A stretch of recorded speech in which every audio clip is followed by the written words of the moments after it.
मेरा इंटरेस्ट बिहार है, मैं वो काम कर रहा हूँ, लेकिन जो मेरी पृष्ठभूमि है। मैंने बॉलिंग तो की नहीं, आपने बैटिंग पहले शुरू कर दी। नहीं, आप बस हवा निकल गई। अभी बदत है भाई, अभी बदत है।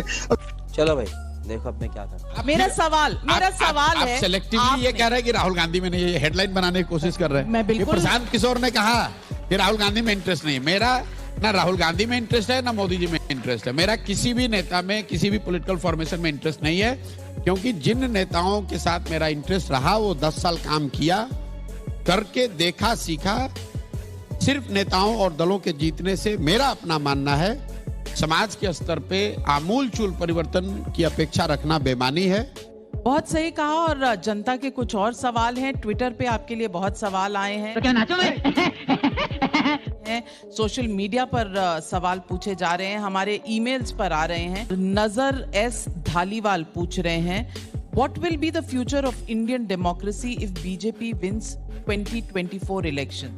आप बता सकते हैं कि कॉन्स्टिट्यूशनल पोस्ट यानी कि CBI, ED, ECI, election commission of India, human rights commission, minority commission रहेंगे इंडिपेंडेंट या नहीं? निश्चित तौर पर जब भाजपा अगर जीत कर आती है मोदी जी के नेतृत्व में, तो जो भी देश में लोकतांत्रिक व्यवस्था बनी हुई है, जो उसके की कंपोनेंट्स हैं, बड़े इंस्टीट्यूशंस हैं, they will continue to weaken further. और ऐसा नहीं है कि ये सिर्फ मोदी जी के लिए, भाजपा के लिए है। लेकिन देश ने पहले भी देखा है, कांग्रेस के राज में जब इंदिरा जी की ही अकेले तोती बोलती थी, तो आपने देखा है इलेक्शन कमीशन, कोर्ट्स या मीडिया की हालत क्या थी। गजब बेइज्जती है। इनको इंडिपेंडेंट कर दो तो हम लोग चुनाव जीत जाएंगे। ये बहुत, मुझे लग रहा है कि सुपरफिशियल बात है। कोई उलट के पूछ सकता है, भाई 2014 में आप ही सरकार में थे, तब तो मीडिया, जुडिशरी, इलेक्शन कमीशन सब पर आपका प्रभाव था, तब आप चुनाव कैसे हार के 50 के नीचे आ गए? जनता बहुत होशियार है। वो अगर दिल्ली में मोदी जी को वोट देती है, राज्य में उनके विरोधी को जिताती है, ताकि बैलेंस बना रहे। गजब टूबीबाज आदमी। आप गांव देहात में जाकर पूछ लीजिए लोगों से, पूछिए भाई मोदी जी को दिया था लोकसभा में वोट, विधानसभा में उनके कहने पे क्यों नहीं दिया? तो लोग मजाक में कहते हैं भैया एक ही आदमी को सब पावर थोड़ी ना दे देंगे। एक और बहुत इंटरेस्टिंग सवाल है अतुल कुमार सिंह का नोएडा से।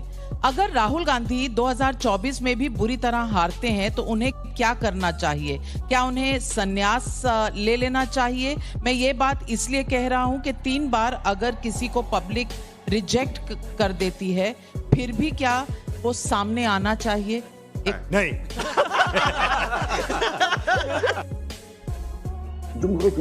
दुनिया में ये भी प्रैक्टिस है कि आप 10 साल जीत कर आ गए, आपने शासन चला लिया, अब मौका किसी दूसरे को दीजिए। तो ये बात मोदी जी पर भी लागू होती है, भाई 3 बार जीत के आ गए, अब जीवन भर मत रहिए, किसी दूसरे को दीजिए। अरे बाप रे, ये तो धोती खोल रहा है। राहुल गांधी पर भी ये लागू होता है कि भाई आप 15 साल विरोध में रह लिए, आप नहीं, आपको सफलता मिली, किसी दूसरे को मौका दीजिए। सवाल राहुल जी के लिए पूछा है, मैं दोनों के लिए कह रहा हूं कि सत्ता और विपक्ष दोनों में जो चेहरे हैं उनको 10 साल 15 साल का मौका मिलना चाहिए। अगर 10 साल आप सत्ता में रह के नहीं कर पाए, 15 साल नहीं कर पाए, तो अब किसी दूसरे को करने दो, या जो किया। बात तो सही है। 4 नाम बताती हूँ, इनमें से कौन उनको रियल चैलेंज दे सकता है for a prime ministerial role? Rahul Gandhi, Priyanka Gandhi Vadra, Mamata Banerjee, Arvind Kejriwal. Option रख के चलिए।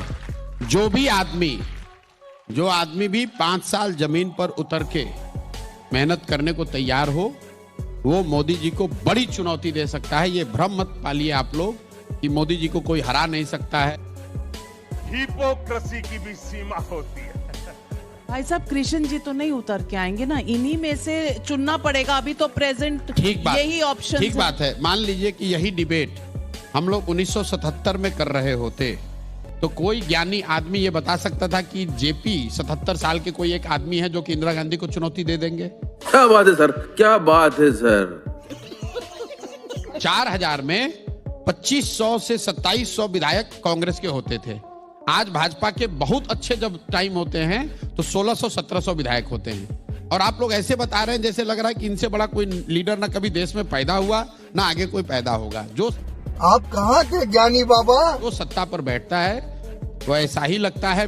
यही मीडिया, यही कमेंटेटर, यही राजनीतिक विशेषज्ञ 2009 में बता रहे थे कि सोनिया गांधी और राहुल गांधी से बड़ा कोई नेता देश में है नहीं। ये झूठ है, झूठ है, झूठ है। अब ये राउंड तो मुझे जीतने दीजिए। Why you being a bad loser? एक मिनट, एक वनडे मैच आप किसी से हार गए। ये T20 था। नहीं, T20 हार गए, इसका मतलब ये नहीं कि उस टीम को हराया नहीं जा सकता, दोनों में फर्क है। बिल्कुल हराया आप जा ये सकता कहिए है। कि इस मैच में ये आदमी जीत रहा है, ये मत कहिए कि इस टीम को हराया नहीं जा सकता, दोनों में फर्क